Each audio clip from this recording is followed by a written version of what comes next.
សង្ខេបព័ត៌មានសំខាន់នៅក្នុងប្រទេសថៃបាទនៅថ្ងៃនេះប្រទេសថៃមានការព្រមានអំពីការកឡើងកម្ដៅខ្ពស់នៅទីក្រុងបាងកកបាទសម្រាប់ថ្ងៃទី22នេះផងដែរបាទខែមេសានេះផងដែរបាទនៅក្រសួងសុខាភិបាលរបស់ថៃបានចេញសេចក្តីថ្លែងការណ៍សេចក្តី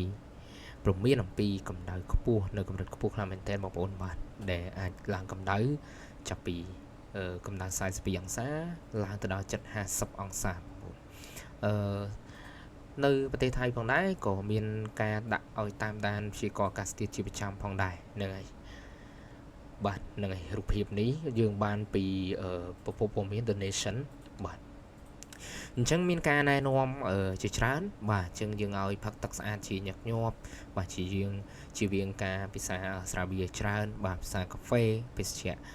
កាត់បន្ថយការចេញក្រៅផ្ទះបងប្អូនណាបាទហ្នឹងហើយប្រទេសថៃក៏គាត់មានការស្ដីថ្លែងការចេញទៅបាទចាប់ពីម៉ោង11ព្រឹកដល់ម៉ោង3រសៀលពាក់មួកដ៏ទូលាយប្រើវ៉ែនតាប្រើឆ័ត្រនិងក្រែមហើយជាពិសេសក្មេងៗកុមារក៏សូមឲ្យគាត់ពាក់អាវដែលមានដៃវែងរាងក្រាស់បន្តិចទៅបាទហ្នឹងហើយបើមានឆ័ត្រយើងអាចទូលផងដែរបងប្អូនណាបាទហ្នឹងហើយសូមឲ្យបងក្រសួងសុខាភិបាលក៏សូមឲ្យកុមារតូចៗដាក់ទឹកញ៉ាំឲ្យបានច្រើនផងដែរបាទហ្នឹងហើយក៏ប្រើប្រាស់បាទជាពិសេសទឹកបងប្អូនណាទឹកត្រូវញ៉ាំឲ្យបានច្រើនបាទបើសិនជាអាចហើយជៀសវាងបើមិនមានការចាំបាច់អីទេក៏យើងកុំចេញក្រៅផ្ទះផងដែរបងប្អូនណាហ្នឹងហើ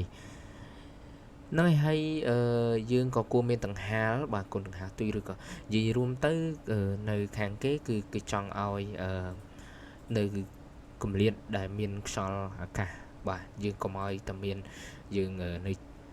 តំបន់ចិត្តអញ្ចឹងបងប្អូនយើងអត់មានខ្យល់បាទហ្នឹង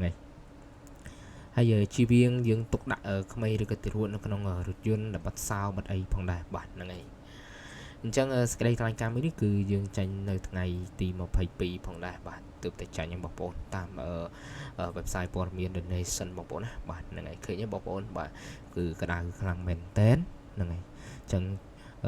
គេក៏បានព្យាករណ៍ផងដែរថាក្តៅហ្នឹងអាចនឹងបន្តទៅទៀតបងប្អូនផងដែរបាទហ្នឹងហើយអញ្ចឹងរូបភាពនេះបាទគឺយើងត្រូវប្រើប្រាស់ទឹកបាទញ៉ាំទឹកឲ្យបានច្រើនបាទយើងត្រូវមានសម្លៀកបំពាក់ឲ្យបិទចិត្តផងដែរបងប្អូនណាបាទហ្នឹងហើយអរគុណសម្រាប់ការតាមដានព័ត៌មានបាទអរគុណច្រើនជម្រាបលា